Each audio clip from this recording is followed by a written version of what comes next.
Hello everyone. So in this video we are going to discuss the chapter number 2 of class 9th geography, that is physical features of India, right? तो अगर हम physical features की बात करें तो physical features क्या होते हैं? Physical features मतलब किसी भी particular area का, किसी भी particular geographical space के जो अलग अलग टाइप के वहाँ पे रिलीफ फीचर मिलते हैं ना, कहीं हमको माउंटेन्स मिलते हैं, कहीं हमको प्लेटूज मिलते हैं, इस तरह की चीज़ें हमको मिलती हैं। तो इन सारे फीचर्स के बारे में हम पढ़ेंगे इंडिया के।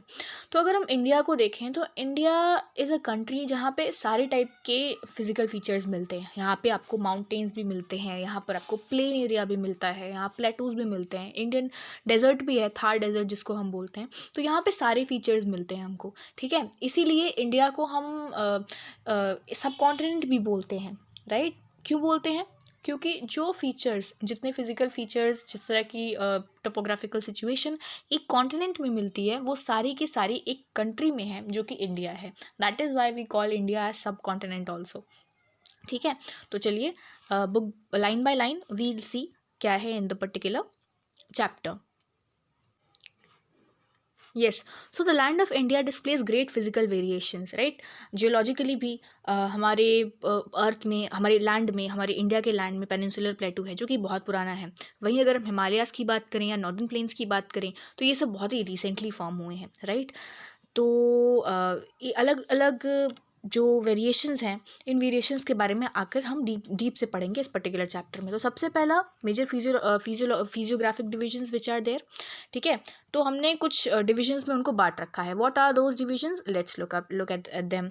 तो the first is Himalayan mountains, the northernmost part. India में अगर आप सबसे ऊपर जाओगे, जम्मू कश्मीर, उत्तराखंड, इस एरिया में जाओगे, सिक्किम, अरुणाचल प्रदेश, तो you will find Himalayan mountains. Then comes the northern plains. Northern plains उसके थोड़ा सा नीचे आप आ जाओ, उत्तर प्रदेश का एरिया ले लो, बिहार का एरिया ले लो, right. Take part of Punjab, part of Rajasthan, part of MP। तो ये सारा पोर्शन क्या हो गया? नदर्न प्लेन्स हो गए। Then comes the peninsular plateau, जो प्लेटू रीजन है। प्लेटू हम किसे बोलते हैं? The table top land, right, जिसकी एलिवेशन थोड़ी ऊपर होती है नॉर्मल प्लेन से, but it's lesser than the mountains, ठीक है। तो प्लेटू रीजन कहाँ मिलता है आपको? जो डेक्कन प्लेटू जिसको हम बोलते हैं, हमारे साउथ के जो स्टेट्स हैं। फिर इंडियन डेजर्ट, ये कहाँ पे है? Indian desert it's in Rajasthan, right, it comes in Rajasthan area. फिर कोस्टल प्लेन्स मतलब वेस्टर्न घाट्स और ईस्टर्न घाट्स, ये सब जो मिलती हैं। और आइलैंड ग्रुप्स में हमने पिछले चैप्टर में पढ़ा था 2 UTs कौन कौन सी हैं हमारी, लक्षद्वीप भी है और अंडमान एंड निकोबार। तो these 2 are islands and they are also the part of India, right. चलिए आगे बढ़ते हैं। सबसे पहले हिमालयन माउंटेन्स। तो Himalayas they are geologically young and structurally fold mountains, ठीक है। स्ट्रक्चरली फोल्ड माउंटेन्स मतलब क्या होता है? उसके लिए ज़रूरी है कि हम ये जानें कि प्लेट्स क्या होती हैं, ठीक है। अर्थ के नीचे अगर हम जाएंगे तो एक लेयर होती है क्रस्ट के नीचे, एस्थीनोस्फेयर, ठीक है। लिथोस्फेयर के नीचे एक लेयर होती है जिसको हम एस्थीनोस्फेयर बोलते हैं। ये हमारा अर्थ है, ये ऊपर की लेयर हमारी क्रस्ट है, ठीक है। ये हमारी मैंटल है, और मैंटल वाली लेयर में एक लेयर होती है एस्थीनोस्फेयर, ठीक है। मैंटल वाली लेयर में एक लेयर होती है एस्थीनोस्फेयर। उस एस्थीनोस्फेयर में मैग्मा होता है, ठीक है। तो वो मैग्मा जो होता है, जो वॉल्केनो में बाहर निकल कर आता है, उसी मैग्मा में एक बड़े बड़े ब्लॉक्स, लिथोस्फेयर के मतलब पत्थर जैसे बड़े बड़े ब्लॉक्स जो हैं वो फ्लोट करते रहते हैं। उन ब्लॉक्स को बोला जाता है प्लेट, ठीक है। तो वो प्लेट मूव करती है और उन प्लेट की मूवमेंट्स की वजह से अर्थक्वेक्स वगैरह भी आते हैं, ये तो आपको पता होगा। तो उन प्लेट की मूवमेंट्स की वजह से जब अर्थक्वेक आते हैं, तो एक टाइम था जब बहुत ज़्यादा हैवी अमाउंट में, अभी भी सारी प्लेट्स मूव करती हैं, ठीक है, बट एक टाइम था जब हैवी अमाउंट में कॉन्टिनेंट्स वगैरह जब बन रहे थे, फॉर्मेशन हो रहा था, तब इंडियन जो अभी हमारा जो इंडियन कंट्री है, ये जो पेनिनसुला है, ये थोड़ा साउथ में हुआ करता था, ऑस्ट्रेलिया के पास में हुआ करता था। मगर ड्यू टू सम फोर्सेस जब ये नॉर्थ में शिफ्ट किया तो प्लेट का प्लेट से कन्वर्जेंस हो गया। तो प्लेट का प्लेट से कन्वर्जेंस होने पे क्या होता है, इसके लिए हम समझते हैं प्लेट कैसे मूव करती हैं, ठीक है। तो प्लेट्स बेसिकली 3 तरीके से मूव करती हैं। कौन से 3 तरीके हैं वो देखते हैं। एक तरीका हो गया, ये प्लेट है, this is plate A, this is plate B, और ये दोनों एक दूसरे से ऑपोजिट डायरेक्शन में मूव करने लगी। जब 2 प्लेट्स एक दूसरे से ऑपोजिट डायरेक्शन में मूव करती हैं तो वो रिजेस वो रिफ्ट वैलीज़ का फॉर्मेशन क्रिएट करती हैं, ठीक है। तब रिफ्ट वैलीज़ बनती हैं जब बीच में एक गैप क्रिएट होता है, ठीक है। तो वो हो गई डाइवर्जेंट बाउंड्री। एक होती है कन्वर्जेंट बाउंड्री। वो कौन सी होती है? जब दो प्लेट्स एक दूसरे के पास आती हैं।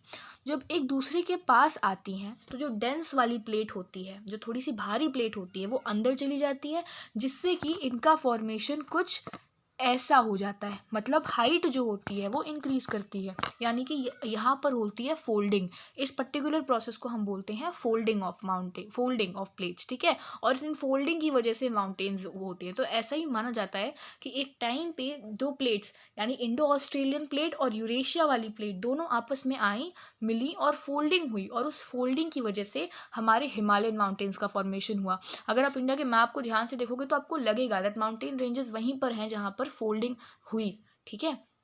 तो फोल्डिंग की वजह से हमारे हिमालयन माउंटेन्स बने, और बिल्कुल नए बने हैं, अभी बिल्कुल रिसेंट हैं, बहुत पुराने नहीं हैं। मतलब रिसेंट मतलब ऐसा नहीं कि 100 साल पहले, of course certain 1000 years ago, but इतने पुराने नहीं हैं जितना कि डेक्कन प्लेटू है, ये बहुत ओल्ड रीजन है, ठीक है। तो इसीलिए बोला गया है कि Himalayas are geologically young and structurally fold mountains, जो कि नॉर्दर्न बॉर्डर में स्ट्रेच करते हैं, ठीक है। और अभी बिल्कुल नए हैं, इवन अभी भी इनकी हाइट जो है वो थोड़ी थोड़ी इंक्रीज ही कर रही है, ठीक है। एक आर्क जैसा फॉर्म करते हैं। आर्क जैसा मतलब अगर आप मैप में देखो तो ऐसा फॉर्मेशन है कुछ, यहाँ से चालू होते हैं, ठीक है, अरुणाचल प्रदेश से होकर के यहाँ तक ये अंडमान एंड निकोबार का एरिया भी ये हिमालयंस का ही एक रेमिनेंट है, ठीक है। तो एक आर्क तरीके का स्ट्रक्चर फॉर्म करते हैं।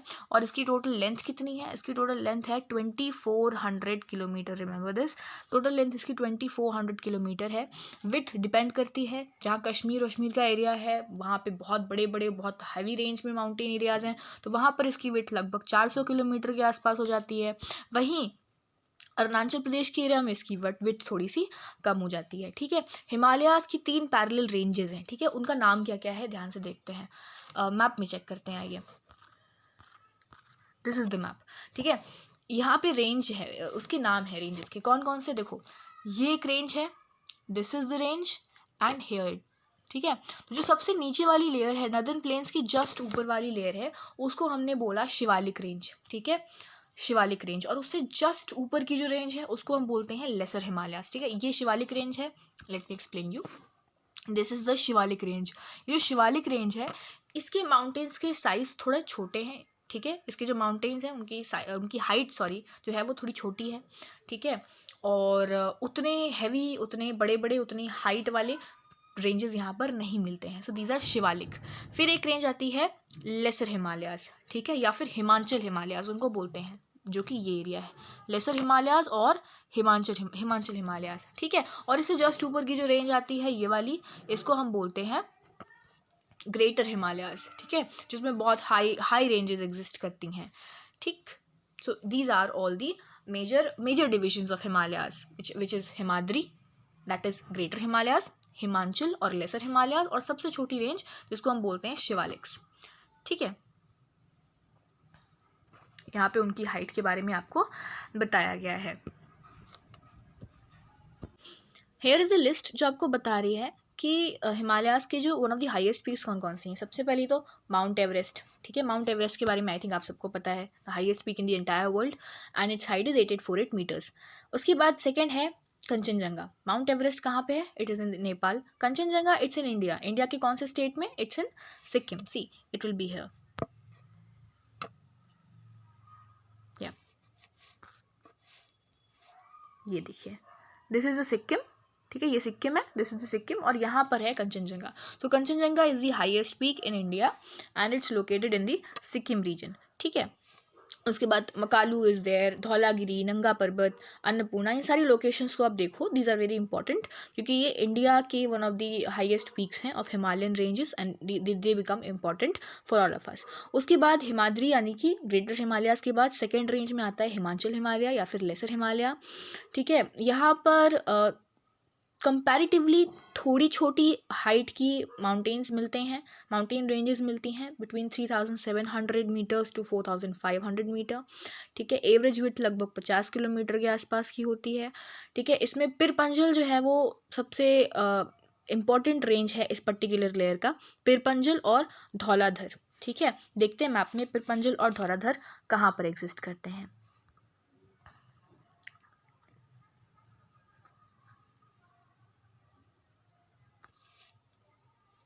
इस मैप में लोकेट नहीं किया गया है बट इट्स हियर, यहाँ पे लाई करती हैं। Pir Panjal, wait, Pir Panjal lies in this region of the lesser Himalayas, थोड़ा सा नीचे, ठीक है। पिरपंजल और उसके नीचे धौलाधर, ये दोनों रेंज यहीं पे लाई करती हैं, ठीक है। आफ्टर दैट आउटर मोस्ट जो रेंज होती है हिमालयाज की, सबसे बाहर वाली, उसको हमने बोल दिया शिवालिक्स, ठीक है। ये कंपैरेटिवली यानी सबसे नीचे, बाहर यानी सबसे नीचे वाली, ये नॉर्दर्न प्लेन से जस्ट ऊपर की रेंज होती है, इसे हमने बोल दिया शिवालिक, ठीक है।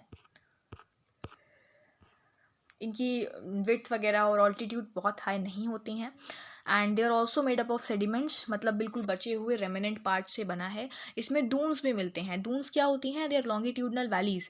वैली आप जानते हो, दो माउंटेन्स के बीच में, जैसे ये है दो माउंटेन्स, तो ये जो एरिया है वी, इसे हम बोलते हैं वैली, ठीक है।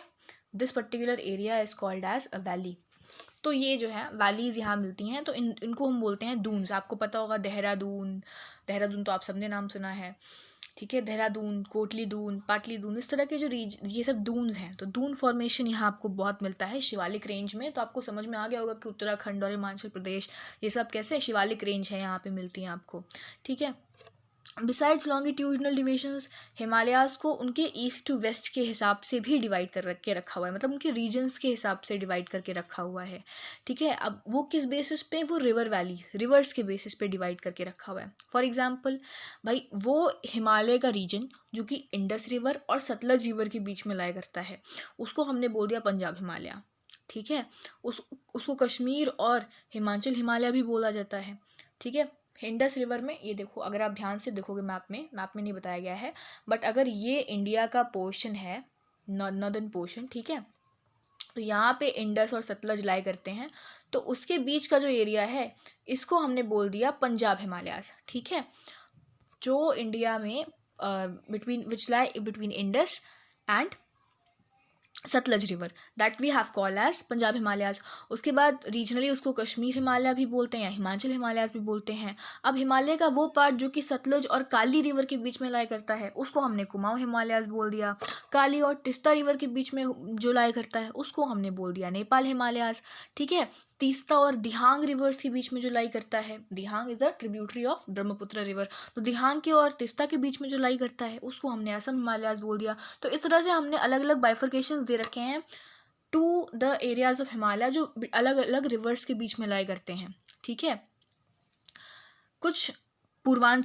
हमने कुछ पूर्वांचल हिमालयाज बोल दिया। पूर्वांचल में कौन कौन से? जो नॉर्थ ईस्टर्न स्टेट्स हो गए, जो सेवन सिस्टर्स हमारे यहाँ है, मिजोरम, नागालैंड, इन सारी जो स्टेट्स हैं, यहाँ से जो जो हिल्स मिलते हैं, पटकई हिल्स, नागा हिल्स, ठीक है, गारो खासी जयंतिया, मिजो हिल्स, इन सारे हिल्स को हमने पूर्वांचल हिल्स का नाम दे दिया, ठीक।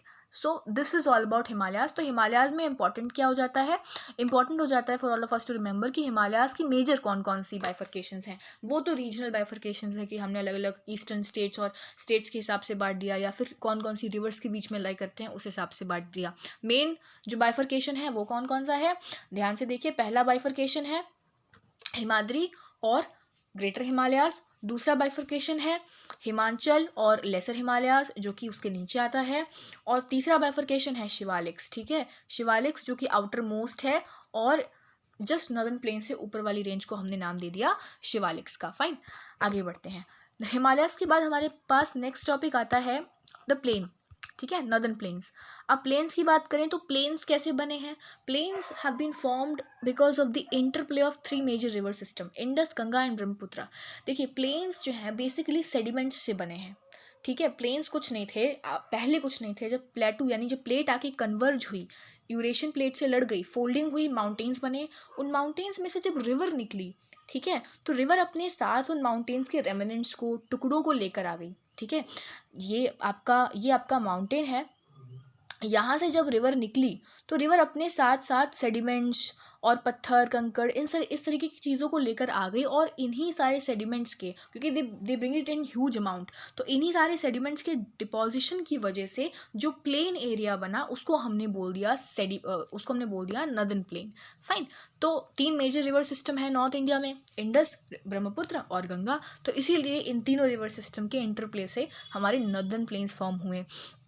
किससे बने हैं ये? बेसिकली एलुवियल सॉइल से बने हुए हैं, ठीक है। और एलुवियल सॉइल जो है it's a very fertile soil, बहुत ही हेल्पफुल होती है फॉर एग्रीकल्चरल पर्पसेस। इसीलिए जो हमारे नॉर्दर्न प्लेन्स हैं दे आर वेरी फर्टाइल और मोस्ट ऑफ द पॉपुलेशन यहीं कंसनट्रेटेड होती है। क्यों?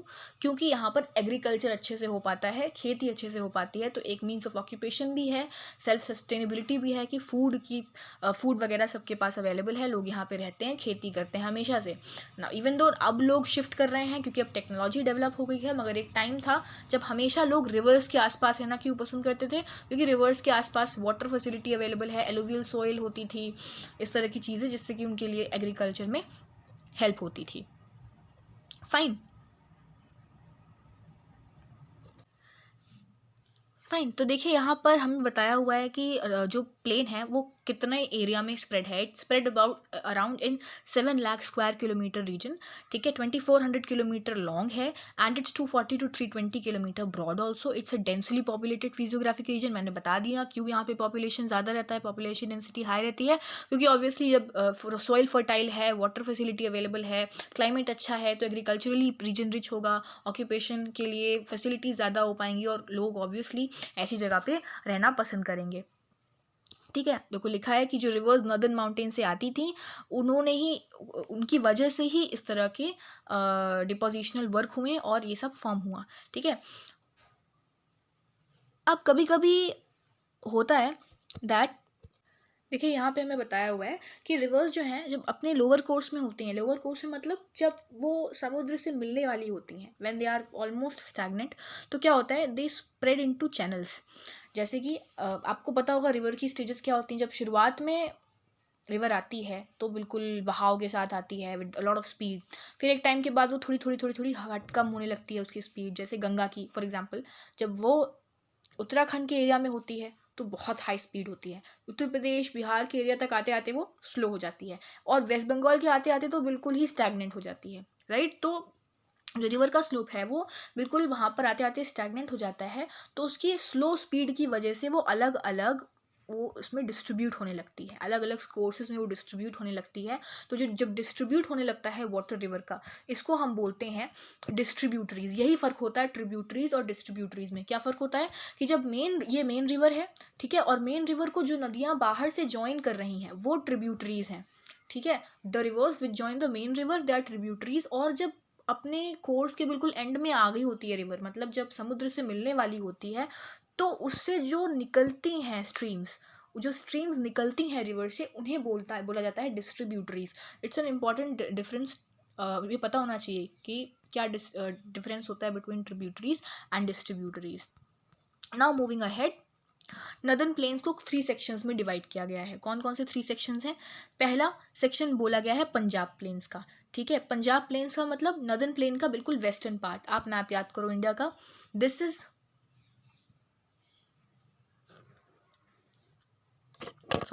Let's just say this is your Kashmir area, ठीक है।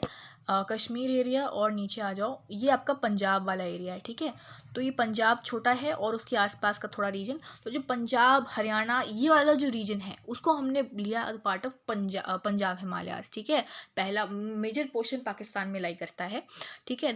The Indus and its tributaries Jhelum, Chenab, Ravi, Beas and Satluj, they originate in Himalaya, ठीक है। This section of plain is dominated by doabs. ये जो प्लेन का, ये पंजाब प्लेन का जो सेक्शन है वहाँ दोआब्स बहुत मिलते हैं। दोआब क्या होता है, दिया हुआ है कि दोआब 2 वर्ड्स से बना है। कौन कौन से 2 वर्ड्स? दो आब, दो दैट मीन्स 2 एंड आब मीन्स वाटर। तो मतलब यहाँ पर 2 रिवर वाटर मीट बहुत करते हैं, ठीक है। मतलब 2 अलग अलग रिवर्स का यहाँ पे मीटिंग पॉइंट्स बहुत मिलते हैं आपको, इसीलिए ये एरिया जो है it's dominated by doabs, right. और पंजाब का नाम भी ऐसे ही आया है, पंजाब, पंज एंड आब। Punjab is made up of 2 words, 5 and आब means rivers, so it's like 5 rivers, it's a combination of 5 reverse.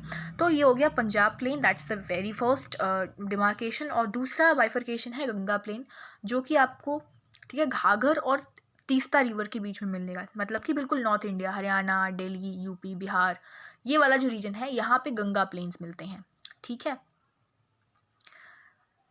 Northern plains are generally described as flat land with no variation in its relief, ठीक है, हल्का फुल्का ही variation मिलता है, लेकिन अगर हम ध्यान से देखें तो ऐसा नहीं है कि बिल्कुल वेरिएशन नहीं मिलता है, यहाँ पर भी वेरिएशन है।